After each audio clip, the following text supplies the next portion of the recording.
വീണ്ടും ജീവനെടുത്ത് കാട്ടാനക്കലി. തൃശൂർ വാഴച്ചാലിൽ കാട്ടാന ആക്രമണത്തിൽ 2 മരണം സംഭവിച്ചു. വാഴച്ചാൽ സ്വദേശികളായ അംബിക, സതീഷ് എന്നിവരാണ് മരിച്ചത്. ലിഷോ വിവരങ്ങളുമായി ചേരുന്നു. ലിഷോ, ഇത് എപ്പോഴായിരുന്നു സംഭവം? കൂടുതൽ വിവരങ്ങൾ എന്തൊക്കെയാണ്? ഇന്നലെ രാത്രിയാണ് ഇവർ വനവിഭവങ്ങൾ ശേഖരിക്കുന്നതിന് വേണ്ടി വനത്തിനകത്തേക്ക് പോയത്. ഇന്നലെ രാത്രി ഇവരെ വാഴച്ചാൽ പരിസരത്തൊക്കെ, ഇന്നലെ വൈകുന്നേരം ഇവരെ വാഴച്ചാൽ പരിസരത്തൊക്കെ കണ്ടവരുണ്ട് എന്നുള്ളതാണ് വാഴച്ചാലിലുള്ള പ്രദേശവാസികളുമായി നമ്മൾ സംസാരിച്ചപ്പോൾ മനസ്സിലാക്കാൻ സാധിച്ചത്.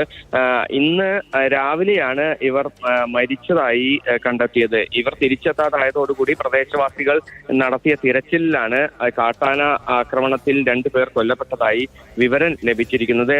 ഈ പ്രദേശവാസിയായ വാഴച്ചാൽ സ്വദേശിയായ അംബിക, അതുപോലെ തന്നെ ഈ പ്രദേശവാസിയായ സതീഷ് എന്നിങ്ങനെ 2 പേരാണ് നിലവിൽ മരിച്ചതായി വിവരം ലഭിച്ചിട്ടുള്ളത്. ഇവരുടെ മൃതദേഹം ഇപ്പോഴും ഈ പ്രദേശത്ത് തന്നെയാണ് ഉള്ളത്. മൃതദേഹം ഇതുവരേക്കും അവിടെ നിന്ന് തിരികെ എത്തിച്ചിട്ടില്ല എന്നുള്ളതാണ് മനസ്സിലാക്കാൻ സാധിക്കുന്നത്. ഈ അംബികയുടെ മൃതദേഹം ഈ പുഴയുടെ ഓരത്താണ്, അതായത് പുഴയിൽ വെള്ളത്തിലാണ് കണ്ടെത്തിയതെന്നാണ് പറയുന്നത്. അതിനോടൊപ്പം തന്നെ ഈ സതീഷിന്റെ മൃതദേഹം ഈ അതിന് തൊട്ടടുത്ത് തന്നെയുള്ള കരഭാഗത്താണ് കണ്ടെത്തിയത്. ഇവർ ഇന്നലെയും രാത്രി കാട്ടാനയെ കണ്ട് ഓടിയിരുന്നതായാണ് വിവരം. അതിനുശേഷം പിന്നീട് ഇവരെ കണ്ടിട്ടില്ല. ഈ വനവിഭവങ്ങൾ ശേഖരിക്കാനായി അംബികയും അംബികയുടെ ഭർത്താവും ഉൾപ്പെടുന്ന സംഘമാണ് വനത്തിലേക്ക് പോയിരുന്നത്. പക്ഷേ അതിനിടയിലാണ് ഇത്തരത്തിലൊരു സംഭവം ഉണ്ടായത്. കൃത്യമായ ഈ എന്താണ്, എങ്ങനെയാണ് കാര്യങ്ങൾ എന്നുൾപ്പെടെയുള്ള കാര്യങ്ങളൊക്കെ തന്നെ പരിശോധിച്ച് വരികയാണ്. ഫോറസ്റ്റ് സംഘവും ഇന്ന് രാവിലെ അല്പസമയം മുമ്പാണ് അങ്ങോട്ടേക്ക് പോയിട്ടുള്ളത്. മൃതദേഹം ഉള്ള സ്ഥലത്ത് ഇപ്പോൾ അവിടേക്ക് വനംവകുപ്പ് ഉദ്യോഗസ്ഥർ എത്തിയിട്ടുണ്ട്. അതിനോടൊപ്പം തന്നെ ഈ മൃതദേഹം അവിടെ നിന്ന് മാറ്റുന്നതിന് വേണ്ടിയുള്ള നടപടികളാണ് ആദ്യഘട്ടത്തിൽ നടത്തുന്നത്. വാഴച്ചാൽ സ്വദേശികളായ ഇവർ മരിച്ചത് വഞ്ചിക്കടവിൽ വെച്ചായിരുന്നു. അതിരപ്പള്ളി മേഖലയിൽ, അതിരപ്പള്ളി വെള്ളച്ചാട്ടത്തിനും വാഴച്ചാലിനും ഇടയിലുള്ള ഒരു പ്രദേശമാണ് ഈ വഞ്ചിക്കടവ്. ആ ഭാഗത്ത് വെച്ചാണ് ഇത്തരത്തിൽ മരണം സംഭവിച്ചിരിക്കുന്നത്. ഇവർ പതിവായി കാട്ടിലേക്കൊക്കെ വനവിഭവങ്ങൾ ശേഖരിക്കാനും മറ്റും പോകുന്നവരാണോ? അങ്ങനെയെങ്കിൽ ഇത് രാത്രിയിലായിരിക്കുമോ ഇവർ കാട്ടിലേക്ക് പ്രവേശിച്ചത്? കാരണം ഇന്നലെ രാത്രിയും ആനയെ കണ്ടു പേടിച്ച് ഓടിയിരുന്നു എന്ന് പറയുന്നു. അങ്ങനെയെങ്കിൽ വീണ്ടും പോയതായിരിക്കുമോ? വിശദാംശങ്ങൾ അതേപറ്റി എന്തെങ്കിലും നമുക്ക് ലഭ്യമായിട്ടുണ്ടോ ഈ ഘട്ടത്തിൽ? ഇല്ല, അതിനെ കുറിച്ച് നിലവിൽ ലഭ്യമായിട്ടില്ല വിശദാംശങ്ങൾ.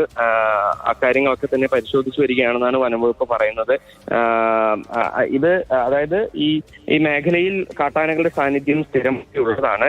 ഇന്നലെയും ഇവിടെ നിന്ന് ഈ അതിരപ്പള്ളിക്കും വാഴച്ചാലിനും മലക്കപ്പാറയ്ക്കും അടുത്ത അടിച്ചുതൊട്ടി കോളനിയുടെ പരിസരത്താണ് ഇത്തരത്തിൽ ഈ ഒരു കാട്ടാനാക്രമണത്തിൽ വനവിഭവങ്ങൾ ശേഖരിക്കാൻ പോയ ഒരു ആദിവാസി യുവാവും മരിച്ചിരുന്നു. അതിനോടൊപ്പം തന്നെ ഇന്നിപ്പോൾ ശേഷമാണ് വീണ്ടും ഈ മേഖലയിൽ തന്നെ മരണം സംഭവിച്ചിരിക്കുന്നത്. ഈ മേഖലയിൽ നമുക്കറിയാവുന്ന പോലെ തന്നെ അതിരപ്പള്ളി മേഖലയിൽ സ്ഥിരമായി കാട്ടാനകളുടെ സാന്നിധ്യമുണ്ട്.